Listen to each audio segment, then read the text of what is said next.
Governador, dois órgãos que recebiam muitos elogios da nossa audiência e agora vêm recebendo críticas pesadas são o CRER e o VaptVupt. O CRER, uma ouvinte nossa, relatou que entra naquele WhatsApp, recebe o protocolo e não consegue agendar um retorno desde o mês de outubro para a mãe dela. Outro ouvinte reclamou que já está há 6 anos esperando um equipamento e antes ele conseguiu isso em 6 meses, ele é portador de uma deficiência e não consegue acessar esse equipamento. Ele percebe que pós-pandemia a qualidade do CRER piorou muito. O VaptVupt, na semana passada, tivemos uma chuva de reclamações aqui da nossa audiência, públicas, aqui muito ouvinte reclamando que um serviço que antes era ágil, resolvia rápido as questões do cidadão goiano, hoje está muito ruim, está muito enrolado, e a pessoa agenda e não consegue agendamento rápido, e o problema vai e tenta marcar em outra cidade da Grande Goiânia e não consegue resolver. O que aconteceu que piorou o atendimento de acordo com a nossa audiência, com o CRER e com o VaptVupt? Bom, veja, nós temos que separar aí duas coisas. Primeiro, vamos discutir o problema do VaptVupt. Você sabe que a toda crítica eu tenho a maior humildade em recebê-la. Eu acho que tudo aquilo que o cidadão se coloca, olha, não está bem, não está evoluindo bem, mas eu como cirurgião que sou, Pablo, eu diria a você que não é justo você generalizar, tá certo? Vamos ser bem claro, temos que melhorar? Temos. Olha, qual o lugar específico que nós temos que melhorar com as maiores críticas que nós temos? Exatamente o VaptVupt do Detran. Este sim está sendo algo que você sabe que você, para qualificar as pessoas ali, já foi autorizado uma autorização de mais 20 servidores ali para aquele VaptVupt, e você sabe que aquilo ali sim precisa de ser remodelado, como você viu que nós remodelamos no interior todo, construímos lugares muito mais acessíveis às pessoas que são atendidas pelo VaptVupt, implantamos estruturas dignas das pessoas usarem, e lógico que sabemos que às vezes tem um ponto ou outro de sobrecarga, principalmente nesse período de pagamento de PVA, de PTU, dessas coisas todas, que às vezes tem uma sobrecarga, mas aquilo que você disse, não generalizaria dizer que isso foi num todo. Tem fatos e que concordo com você que existem algumas estruturas do VaptVupt que estão deixando sim, e você me faria um grande favor, porque quando a pessoa liga, se você anotasse para mim, ainda ficaria ainda mais claro para eu poder cobrar das pessoas um resultado. Entendeu? Mas sem dúvida a maior parte das críticas é com relação ao atendimento relacionado ao Detran, que inclusive o delegado Valdir, né, no mesmo dia estava ouvindo aqui, explicou que Saneago é feito pela SEAD, né? Sim, exatamente. Saneago também, José Luiz. Saneago também, né? Reclamando muito o atendimento da Saneago no VaptVupt. Mas tá certo, mas este assunto já é do nosso conhecimento. Nós mandamos aí contratar mais 20 pessoas, essas pessoas estão sendo formadas para poder ter a condição de poder atender ali o público, né? Você não pode simplesmente pegar uma pessoa e colocar naquele cargo ali. Então nós estamos fazendo isso, eu concordo 100% com isso, não tenha dúvida, tá certo que eu concordo, e acho que nós temos cada vez mais de melhorar. Esse é o lado, não tem que, mas porque já foi bom, é bom, não. É porque cada vez mais você há de ouvir que o nosso estado de Goiás, Pablo, ele tirou o primeiro lugar no Brasil hoje em serviços digitais que são servidos à população do estado de Goiás. Então você vê, nós batemos São Paulo, Rio de Janeiro, Paraná, tá certo? Rio Grande do Sul, é o estado mais digitalizado que tem em oferta de serviços públicos, tá certo? Agora, quando eu recebi o estado, Goiás estava em 25º lugar, hoje ele é o primeiro lugar. Mas isto tudo, muitas vezes as pessoas não têm como acessar pelo serviço digital. Esse serviço do atendimento pessoal, ele também tem que ser ampliado e tem que ser cada vez mais atingindo nível de excelência. Eu concordo. E você, Zé Luiz, colocou bem, olha, a queixa maior é no Detran.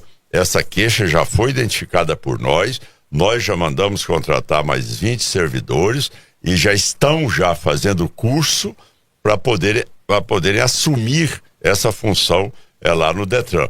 Mas você vê agora há pouco, por exemplo, uma das agências mais demandadas do VaptVupt é da Praça Cívica, tá certo? Você vê o que foi, remodelamos toda ela toma conta quase de meio andar do piso ali do centro administrativo e, no entanto, está qualificada para atender as pessoas ali com altíssimo padrão de atendimento e também de respeito ao cidadão que lá vai procurar o serviço. Então, isso aí que você coloca é um ponto que nós estamos com atenção. Outro ponto que você coloca aqui na discussão é o CRER.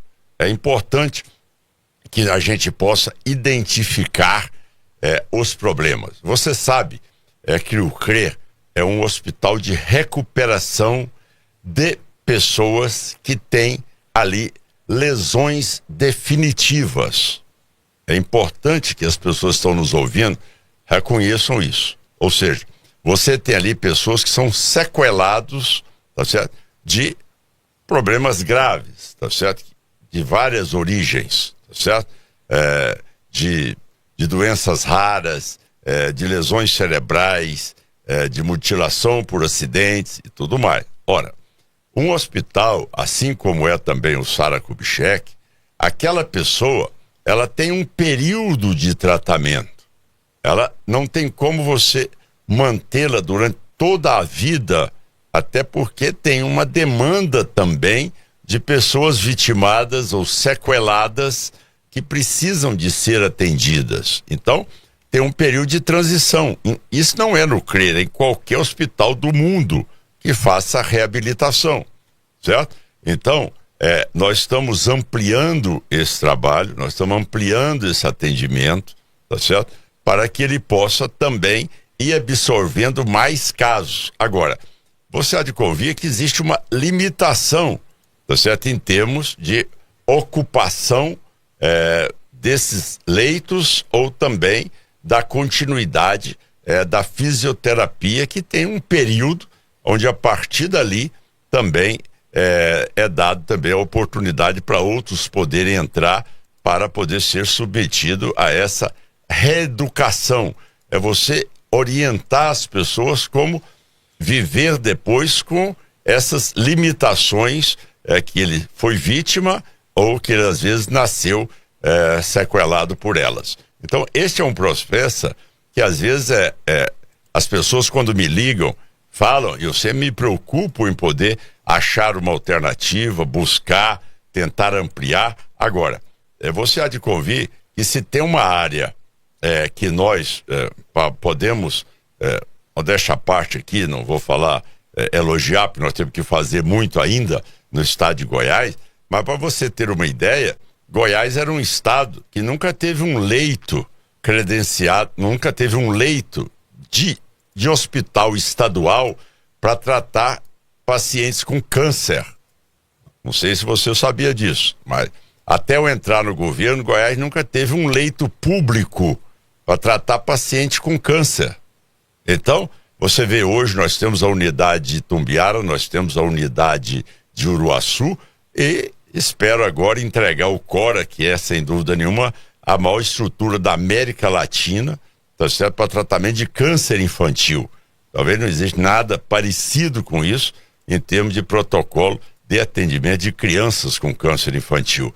Você vê aquilo que eu chamo, que muitas vezes eu gostaria que vocês da imprensa também pudessem trabalhar com esse dado que eu quero passar aqui, que chama-se mortes evitáveis, que é algo que nunca foi corretamente debatido este assunto, porque antes em Goiás só tinha UTI em Goiânia, Anápolis e Aparecida. Então o cidadão que estava em Cabeceiras, em Cavalcante, em São Miguel, tá certo? Em Santa Rita do Araguaia, que todos são goianos e todos merecem viver, e que de repente esse cidadão era acidentado lá e tinha que pedir a Deus para chegar vivo a 600 quilômetros de distância. Então, isso tudo hoje, você vê que nós criamos estruturas de saúde hoje em Tumbiara, tudo com leitos de UTI, Tumbiara, Lusiânia, Formosa, Águas Lindas, Uruaçu, Trindade, São Luís de Montes Belos, Jataí, policlínicas em Posse, Goiás, Formosa, Quirinópolis, Goianésia, tá certo? São Luís de Montes Belos, agora construindo também Mozarlândia. Então, você vê que a área de saúde hoje é uma área que ela estendeu pelo interior, dando dignidade para as pessoas poderem viver. Lógico, com centros de hemodiálise, onde as pessoas deslocavam 400 quilômetros de ida, 400 quilômetros de volta e ficava 4 horas sentada num leito de hemodiálise, e que essas pessoas realmente não conseguiam mais viver, ter dignidade do seu dia a dia. Então, eu acho que a gente tem que voltar os olhos para um todo no estado de Goiás, e essa é a minha preocupação, dar um tratamento que não transformemos o estado de Goiás numa região rica e numa região pobre, esquecida. Você vê a minha atenção ao Vale do Araguaia, ao norte do estado, ao nordeste goiano, ao entorno de Brasília, que você chega lá hoje, Pablo, era uma terra que todo mundo dizia, olha, não é nem Goiás e nem Brasília, essa terra é uma terra esquecida por todos. Você volta lá hoje, as pessoas têm dignidade em viver lá. Nós acabamos ali com aquela vida que eles tinham ali de verdadeiros sequestrados pelo narcotráfico. A vida das pessoas ali era um verdadeiro inferno, tá certo? Comandadas pelos faccionados. Essas pessoas hoje vivem em paz, têm uma qualidade de vida hoje, que realmente as pessoas de Brasília estão mudando para lá. Isto mostra que isto é que é governar. Agora, falhas nós temos que corrigir, temos que recebê-las, ter humildade de trabalhar cada vez mais. É o que determina meus secretários. Eu não brinco, eu trabalho todos os dias da semana, eu me esforço para poder atender mais. As pessoas têm razão, têm que cobrar. E você vê uma coisa só, é uma transformação que eu quero mostrar para o Brasil. Por exemplo, as pessoas de Goiás já habituaram com a segurança pública, né? Você não tem a mesma liberdade quando você vai para cidades grandes do Brasil. Só em Goiás você vive assim. A educação também, você não tem nenhum estado que tenha a nossa condição que se tem implantado aqui no Brasil, aqui no estado de Goiás. Então, tudo isso, eu diria a você, como é que um governador, só para concluir, Zé Luiz, como é que um governador recebe um estado com 6 bilhões e 800 milhões de dívida imediata, salário de servidor atrasado, mais fornecedores, 6 bilhões e 800. 11 milhões de reais depositados no caixa da Caixa Econômica Federal.